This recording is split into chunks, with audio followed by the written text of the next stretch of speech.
with talent on loan from Rush.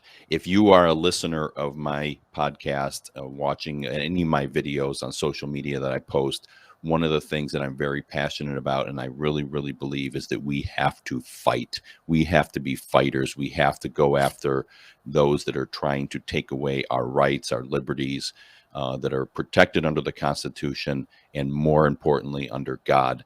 And so when I come across a fighter, I get really excited about having someone like that on. And my guest today is Trisha Lindsay. Trisha is an attorney, and she's a former teacher in New York as well. Trisha, thanks so much for being here. Thank you for having me on, Jerry. It's a pleasure and it's an honor.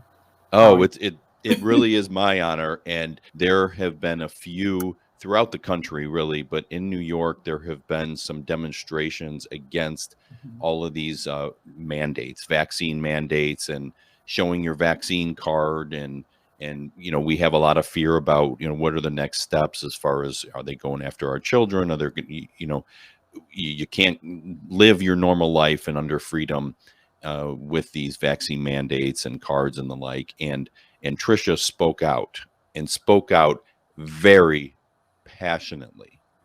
And what I think is also important is very knowledgeable, right? It's not just, hey, this is my opinion, here we go. She comes from a standpoint of having tremendous knowledge. So that's how I found her. I loved it. And I want to talk to her about what she spoke about because it's really, really good. One of the things that you talked about, Trisha, is the doctrine of lesser magistrate. Tell us about that. So, the doctrine of the lesser magistrates is a doctrine that is at the basis of the 10th Amendment.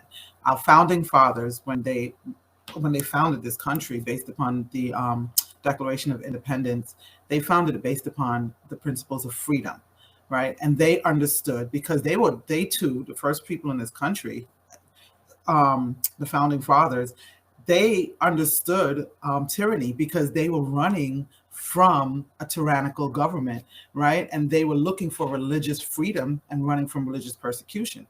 So, upon founding the country, they understood that there would come a point where the government that was being implemented and created by the people would need to be checked more than likely. Their absolute power corrupts, absolutely, right? And so, they put it in to our founding document, the supreme document in this country as well, to principles or provisions to ensure that if the government at any point overreached or usurped its authority into areas that they otherwise would not have authority, there would be stops in there to check them and to prevent it. And that is what the doctrine of the lesser magistrates is. It calls into action the people because the government was created by the people. So it's government for the people, by the people. That's not just a colloquial statement. The government was literally created by the people of this country. We are in authority above the government, technically. We gave them their placement, and that placement was given to them so that they could protect our rights. And that's what it comes down to. And the rights are the right to life, liberty, and the pursuit of happiness. Every document, even the Declaration of Human Rights, right, that talks about the fact that liberty is at the basis of that. Humankind, the rights that are inalienable to us by virtue of us being human. Any government that seeks to destroy or take away any of our freedoms or violate any of our human rights can be and is called to be abolished. And that abolishment is by the people.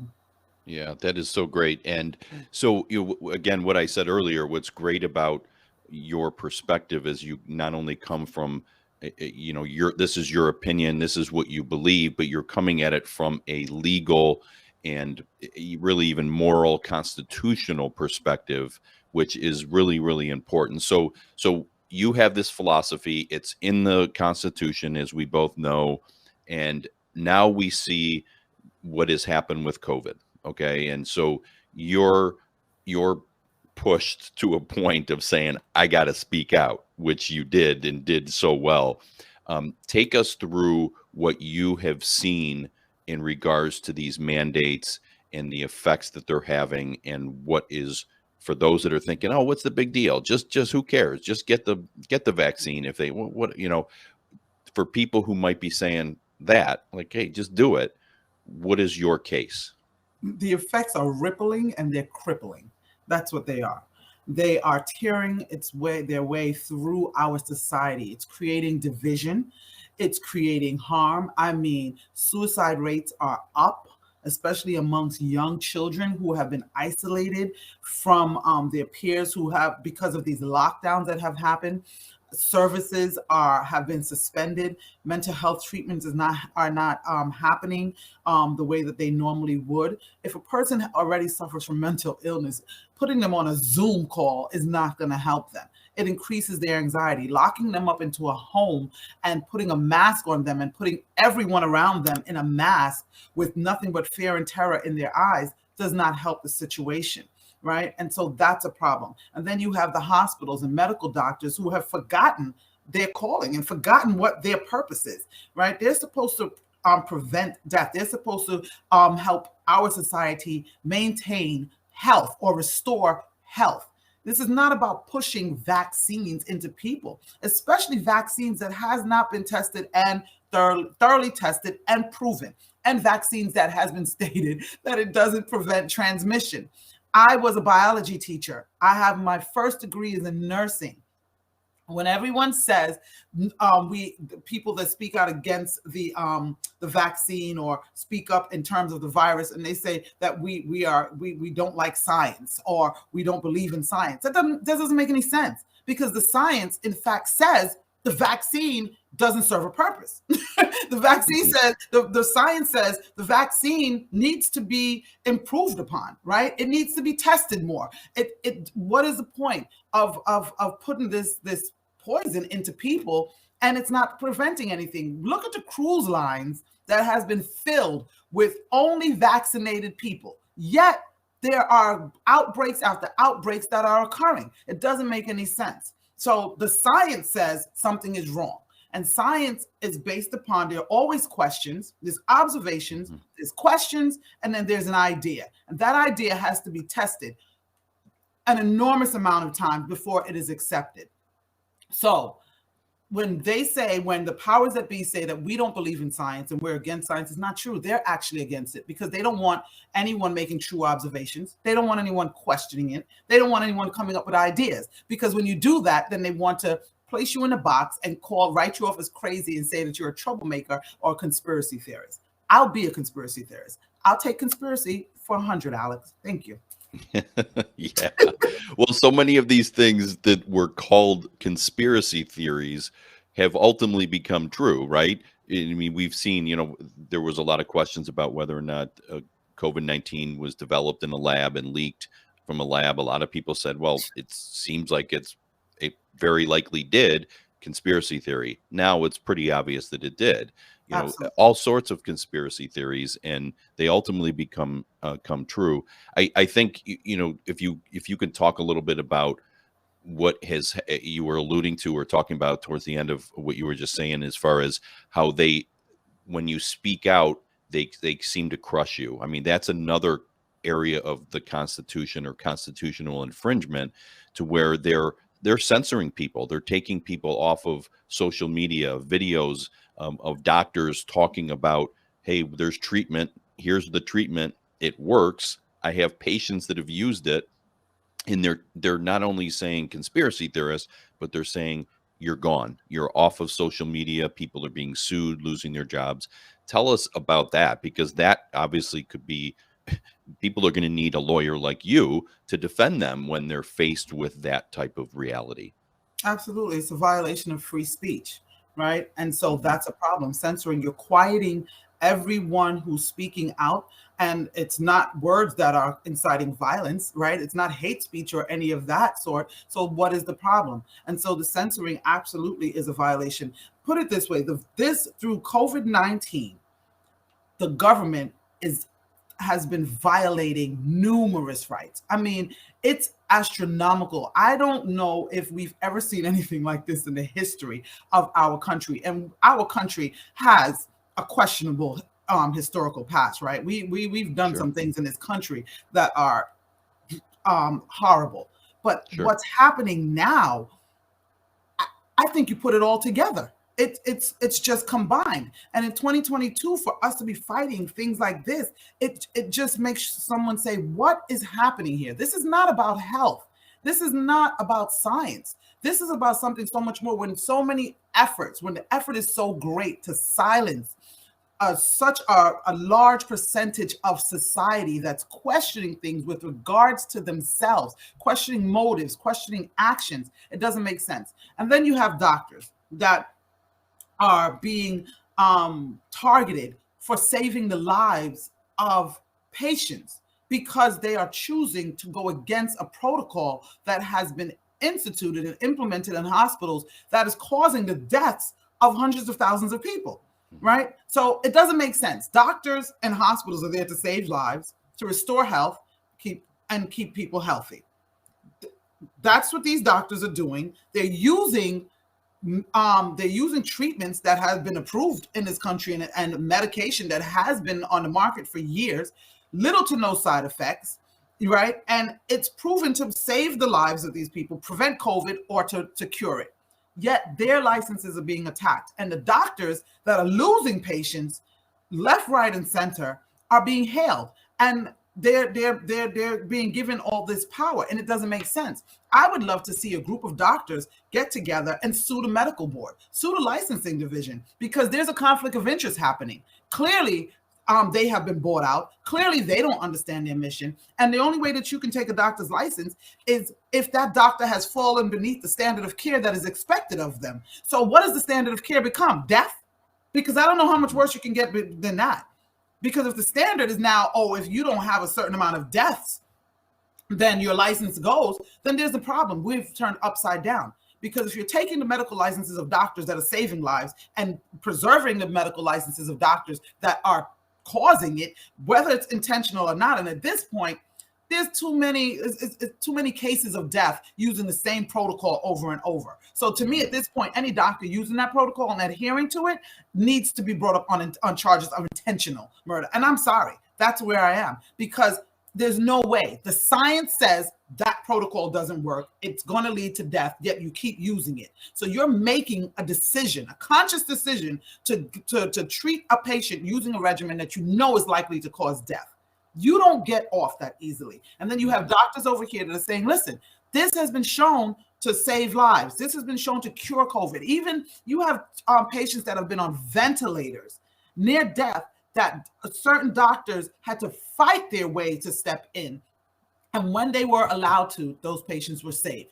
Yet they're attacked. Yet they are threatened.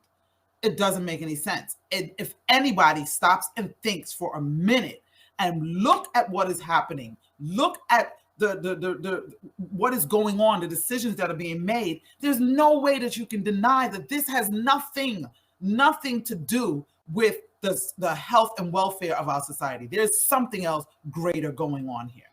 So that's a perfect ending, because as you were talking, I was formulating my next question, and it's in a sense a simple one, but not so simple. Why?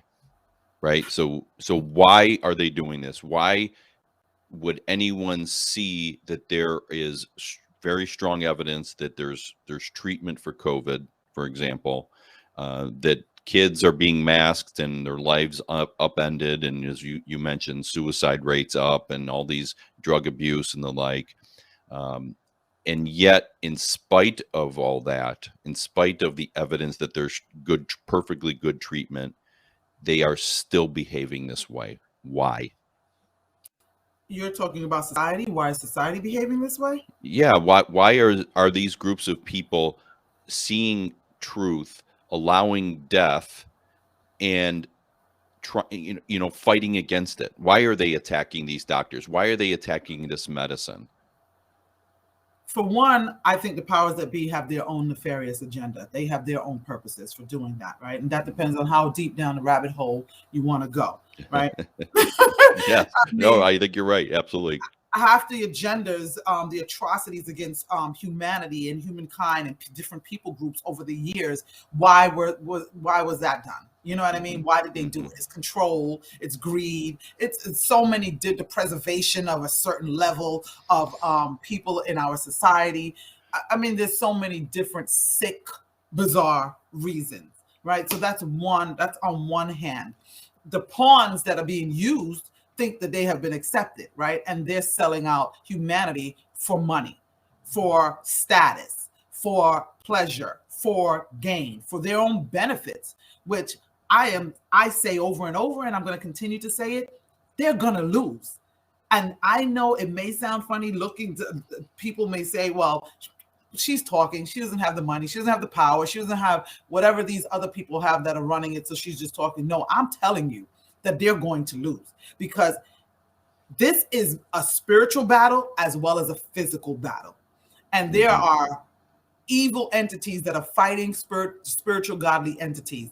And I know, coming out of the legal end and coming out of the political side, just a sidebar, that God has never lost a battle, and he's not going to start now. And there is something deeper going on here. Flipping it back over, when people continue to do something over and over, they get more bold, they get more bodacious, they get sloppy, and they become obvious. And that's what's happening. This agenda has been sped up for some reason. Something is going on why things are just rolling out so quickly, to the point where they're stumbling over each other now, right? One day it's a 14-day quarantine, the next day is 5 days. One day you can't come to work if you're vaccinated. If you have COVID, even if you're vaccinated, the next day it's if you're free, got over COVID, and you're unsymptomatic, you can come in. Or if you have COVID but you're not demonstrating symptoms, you can come to work. I mean, it's just, it's back and forth. Masks work, masks don't work. You know, they don't know what they're doing. They're running around, they're chasing their tails right now. And I love when I see that happening, because it's just they're gonna get more and more sloppy. And what it's causing is people who otherwise weren't thinking are now starting to think and saying, this doesn't make any sense.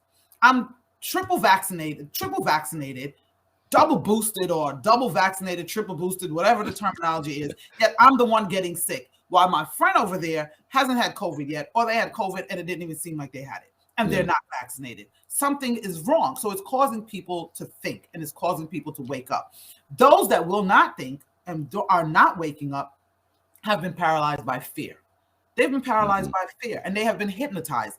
When you have a television station or the powers that be running ads, running news reports, running just a barrage of false information, propaganda coming across the screen for 24 hours a day, more than 365 days a year, and people just watching it continuously. And then you put masks on people, right? So all you get to see are their eyes. And depending on what's going on inside of you, that's how you view the person looking at you. So if you're fearful, when I see you, Jerry, if I think that you can harm me, if I see you coming down the road, I'm going to see fear. I'm going to see hurt. I'm going to see a warning signal is going to go up. And then if I can't even see your smile that could put me at ease, then what does that do? It leaves me with the thoughts in my mind, the propaganda that has been placed in there, and the slight visual that I have of you. And so it leaves me to form my own thoughts, which are based on what has been pumped into me through the media for the past, I don't know, almost 2 years at this point. So we have a paralysis going on of fear, no free thought. There's for the CDC to have on their website a zombie apocalypse, that's a little strange. And I looked that up myself when I heard, because I said, this doesn't even sound real, and I went and looked at it and I said, wow, okay, this is interesting. So, and I really feel like at times I'm walking around amongst zombies, because you can't have a conversation with certain people because they're so gung-ho and so strong. And I can go on forever. So I'm sorry. No, that was so well put. That was so well put. It was perfect. I think you're right. So it's about these people that are desiring power and money and the like. It's about fear from average people who are afraid to step on toes. And it is an issue of good and evil. There is evil out there. And I always say, what would Satan be doing differently had he not been involved? Right. I mean, everything that's happening is taking people down obviously a horrible path.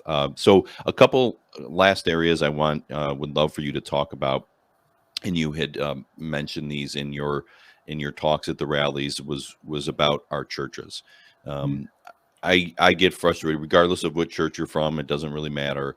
I get frustrated that our churches, some of them at least, or our pastors or priests or whoever, have not been strong enough um, at all. And in some cases, even encouraging, all of this stuff. What do you say to that? I say they've disappointed God, and they have relinquished their authority, because when you are preaching um, more about COVID-19 and the vaccine than you are about God and his healing power, then you, what's your purpose, right? Mm, What God have you been preaching about and teaching about all these years? Because God is about life. God is about health. And so if you are encouraging your your congregation to have more faith in a vaccine than in God's healing power, something is wrong. And then let's say, okay, someone asks, should they take it? And, be it unto you according to your faith. If someone wants to take it, all right, if that's what your faith is in, go ahead. But to shut the doors of your church, take government money, close the doors of your church, but then open it for vaccine clinics and open it for other purposes. And then to just surrender the throne of God and go home and sit behind a Zoom and think that that's okay. What about the people that are looking for the church? What about the people that are looking for leadership, for guidance, for direction, for prayer, for healing? Where are you? On a Zoom? That's the extent of it.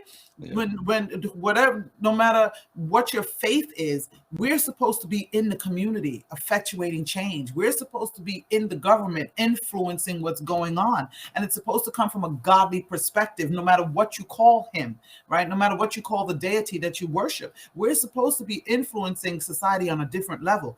How is it that society is influencing us and quieting us, quieting the church, telling you to be quiet, telling you what to do? I was so disappointed because one of the major, and I hope he has seen me say this. I hope he is, because I've mentioned it before. But and I think I mentioned it in Albany, when you are going to surrender your pulpit to the governor of this state and have her try to recruit your congregants and say, I need you to be my apostles. And instead of a cross on her neck in a church, she has a V for vaccine. That is sacrilegious, right? That That was in New York, right? that That's was where in you're New York. from. Yeah, That that's was the in New New York York. And governor. that Yep. particular church received millions of dollars, from what I understand. I mean, people can check in and I stand. Yeah, if you want to correct me, fine. But they received PPE money, right? There are other churches that receive PPE money. It's disappointing and it's disgusting. And I do know that they will have to answer for that, because Jeremiah says, woe to my prophets who cause my people to go astray. You closed the God's church. There's a separation of church and state. The church is a sovereign entity. But when you start mixing and taking money from the government, they now have a say over you. And they have more faith in the virus and the vaccine than they do in God and his power. And that's an issue for me. Yep, absolutely. The last area I want to for you to comment on, and then I'd love to talk about your law firm and how people can connect to you, because I think again we need fighters and we need people that do so with passion, and by all accounts that is you. But the last area I'd love for you to talk about, in part because it's important, but also because you have a background in teaching. You were a teacher in New York, Yonkers in New York public schools for 24 years. That is not a little experience. That's a ton of experience and knowledge. So, what is your fear about the next steps? I mean, I don't think we've had any mandates on vaccines for kids yet, but it's coming. I mean, let's just face it; they're going to try, at least in some states. What is your concern or fear about what kids are being experiencing with all this? What they're being taught in the schools in general, not even just about COVID or vaccines. What is your general fear and experience? This is the new segregation and the new discrimination. Kids were once taught that black and white, if you're not of a certain ilk, a certain color, if you are Jew or not Gentile, then that person needs to be hated. Now kids are being taught, if you're not wearing a mask, if you're not vaccinated, then you sit in this corner of the room and you can't speak to anyone, you can't go anywhere, you can't do anything. So kids are being taught clean and unclean in a different way now. And if you want to impact a nation, you go for the children because they're the next generation, they're the next leaders. And so we're training them in a certain way. That training started a while ago, though, and that's why this agenda is able to gain the momentum that it has gained, because analysis and free thought was removed from schools a long time ago. And I don't care where your kids went. It was removed. They were trained. We were trained to operate in a certain way to support this system on varying levels. And so if you're not a free thought, if you're not being called a conspiracy theorist, if you're not working for yourself, if you're not doing certain things, you are somewhat of a trained part of this program, right? A slave in per se.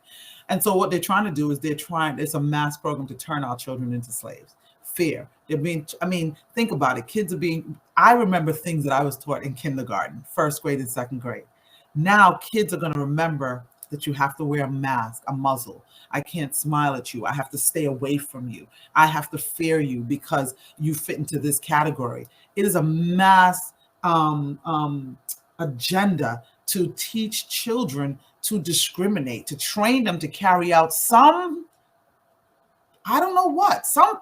that they're trying to train them to be able to carry out later on, which we won't know right now, right? Because think about it, if you train children to operate a certain way and they're taught fear and just compliance, then anything you tell them to do, they're going to do it. Anything you tell them to do, they're going to do it. And so what are we doing? And kids they're not being educated. So their thought process is gone, right? Love is gone. It's just fear and hate and compliance. And that's a problem. Yep, it is. And they do all these things, whether it's mandates or what they're wanting, under the cloak of we care, right? Or we're good. We care about you. And what do they say? The road to hell has always been paved with good intentions. They're not really good intentions, right? I mean, I think so many people. Yeah, absolutely. So I want to finish up here talking about, again, you and your law firm. While you just give us a brief overview of you and where you practice and what you practice. And while you do that, I'm going to pull up, for those watching on video, I'm going to pull up your website, if that's okay. That's fine. If I can do that. And then you could just talk about yourself. Again, your background. I'd love to know what in the law and what kind of law you practice and the like. So I'm a criminal and civil litigator. The constitutional and civil rights is my true passion.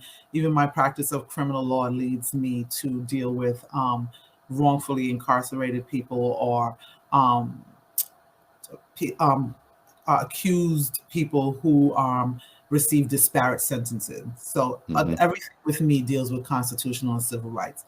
But if you have committed a crime, of course you're innocent until proven guilty, right? But bigger than, even more so, or along with that, is if you are found guilty of a crime, then your sentence should be on par with your other counterparts, and you should not be discriminated against or receive harsher sentencing because of what you look like, who you are, your socioeconomic status, things of that nature. So that's who I am, as well as representing clients diligently to ensure they receive a fair trial, right? So my background is, I have a long background. I was in education for more than 24 years as a teacher and an administrator. I saw the disparities in education and what was happening, the school to prison pipeline. I've always questioned certain things.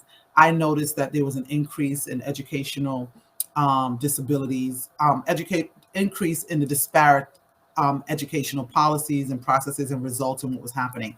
And then I saw the increase in psychological disabilities, emotional disabilities, physical ailments in children in a country that is sophisticated, where millions, billions, trillions of dollars passes through our industries to solve to come up with cures, to solve illnesses, things of that nature. So it just did not make sense to me what I saw occurring within the schools. And so I began to just to theorize that there's an experiment going on. And I said this for years, that there's an experiment going on, and these children are the data that is coming out of it, because something is wrong.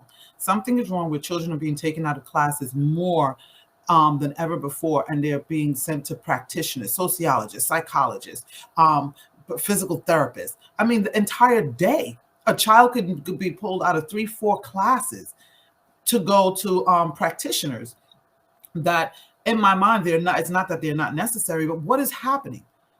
Why is there an increase in this? And why are children? And then I would see, my thing was, it seemed to me as children were being taught to use their challenges and to see their challenges as crutches rather than as springboards, rather as, rising to the challenge, overcoming it, moving past it, not ignoring it, but not using it to keep them back. And to me, it seemed as if children were being trained to give in, to use this as a crutch, to say why I cannot do, instead of despite this, I will do.